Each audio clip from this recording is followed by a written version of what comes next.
The Indianapolis Colts have fired Frank Reich. 5 seasons, 2 postseason appearances, 1 playoff win, and 5 different starting quarterbacks in 5 years. The Colts are a complete disaster, and there's really no end in sight. I think there's one very clear issue when you look at the Frank Reich era in Indianapolis. Quarterback. Reich spent 5 years, well, more like 4.5, I guess, but he had a different starter in every season. That's going to be really tough to have success with a revolving door of quarterbacks. The first year of Frank Reich in Indy looked very promising though. Reich inherited Andrew Luck, who was coming off of a shoulder surgery, but played the entire 2018 season and was amazing. He threw for 4,500 yards and 39 touchdowns to 15 interceptions. Luck ended up winning Comeback Player of the Year, and the Colts went 10-6 and made the postseason. They even won a playoff game in the wild card versus the Texans. Things were looking up for the Colts, but that wasn't actually the case. If there's one turning point of the Frank Reich era, it was Andrew Luck retiring abruptly ahead of the 2019 season. That was a shockwave that sent everyone around the NFL speechless, and it left the Colts in a mess. In 2019, the Colts started Jacoby Brissett, who was the starter in 2017 while Luck was rehabbing from shoulder surgery. Indy started off really hot actually, at 5-2, but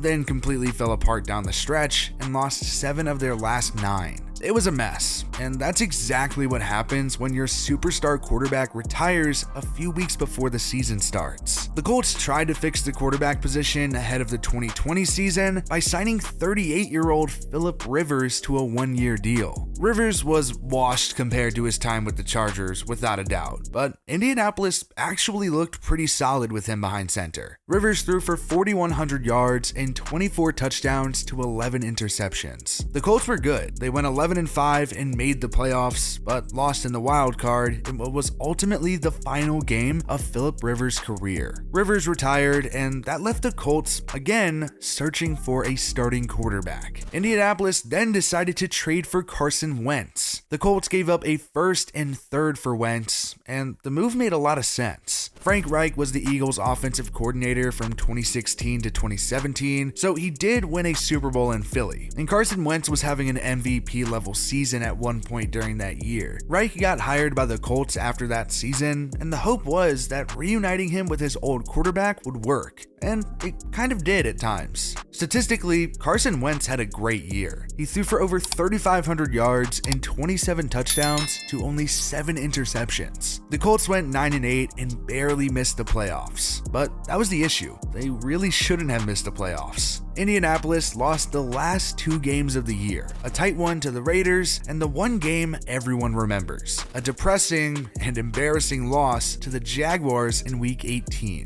All the Colts had to do was beat the Jacksonville Jaguars, a team who was about to wrap up its 2nd straight season as the worst team in the league. Indy just played with no motivation, and Carson Wentz came out flat, and it left a bad taste in everyone's mouth, and that's why the Colts traded Wentz away. The Colts gave it another shot to see if they could trade for a quality starting quarterback by trading a third for Matt Ryan. Safe to say, it didn't work out, and it went even worse than the other tries actually. Ryan started 7 games to start the season and was, well, bad. Like, not any good at all. He threw for 2,000 yards and 9 touchdowns to 9 interceptions. Indianapolis went 3-1 in those games, and trust me, the play on the field was way worse than the record indicates, and the Colts knew that. That's why Frank Reich announced that Indianapolis decided to bench Matt Ryan for the rest of the year in favor of Sam Ehlinger. He started in 2 games for the Colts and hasn't been great. Ehlinger has thrown for 300 total yards and does not have a touchdown, but did throw an interception versus New England. That was a 36-3 blowout loss that dropped the Colts to 3-5-1 and ultimately led to the firing of Frank Reich. Honestly, the fact that Reich went 40-33-1 is a miracle considering the quarterbacks he had behind center. The Colts definitely have problems. Indianapolis named Jeff Saturday their interim head coach, a very interesting decision I might add. Saturday played for the Colts for 13 years, was a member of that 2007 Super Bowl team, and is in the Indianapolis Colts Ring of Honor. He joined ESPN in 2013 and was the head coach of of a prep school in Georgia from 2017 to 2020. Saturday has been a consultant for the Colts, and now he's the guy running the show. It will be interesting to see what the fate of Chris Ballard ended up being. He's been the general manager of the Colts since 2017, the year before Frank Reich was hired. He inherited Chuck Pagano as the head coach, and he ended up getting fired after missing the postseason for the third straight year after going 4-12. Ballard not only hired Frank Reich, but is the one that really constructed that roster. A lot of the blame does go on him,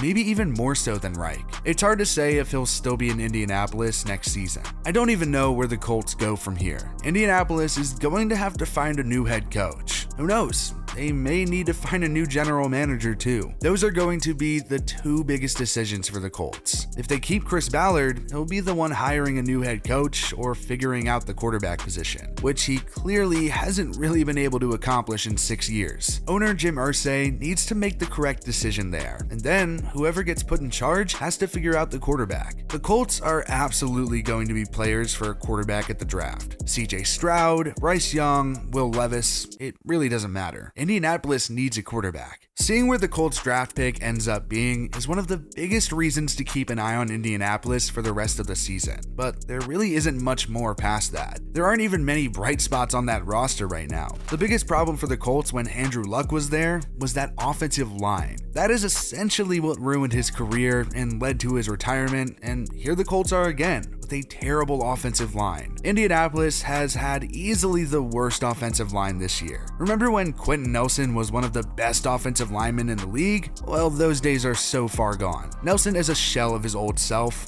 and the entire line just sucks. If you're looking for another reason why Jonathan Taylor is killing your fantasy team after you took him first overall, the offensive line isn't really helping him. Taylor still has 4.3 yards per carry, which is a miracle considering the Colts are generating 1.1 yards before contact per carry. The run blocking is bad. The pass blocking is bad. And honestly, everything is just bad. Jonathan Taylor is one of the few bright spots on the Colts. He led the league with 1,811 yards and 18 touchdowns last season. He was fantastic. Indianapolis does have a couple of intriguing wide receivers on the roster. Michael Pittman Jr. is one of the better wideouts in the league. He had over 1,000 yards and 6 touchdowns last year, and he's a solid number one and will be for whatever quarterback is behind center in 2023. I also think Alec Pierce is a guy worth talking about too. Indy took him in the second round out of Cincinnati, and he's put up a solid start to his rookie year, 396 yards and a touchdown. He's slowly turning into one of the top targets on a really bad offense. Here's the good news though, the Colts still do have a solid D. Indianapolis is graded out as a top 10 unit, top 10 run defense, and top 15 coverage unit. The pass rush hasn't really been good, but there are some positives on that side of the ball. Shaquille Leonard and Yannick Ngakoue haven't really been as good as you'd expect, unfortunately. They're two big names that haven't exactly met expectations this year, but DeForest Buckner and Stephon Gilmore have. Unfortunately, there isn't a ton that's good going on in Indianapolis, but firing Frank Reich is at least a step in the right direction of trying to fix what the Indianapolis Colts are, a disaster.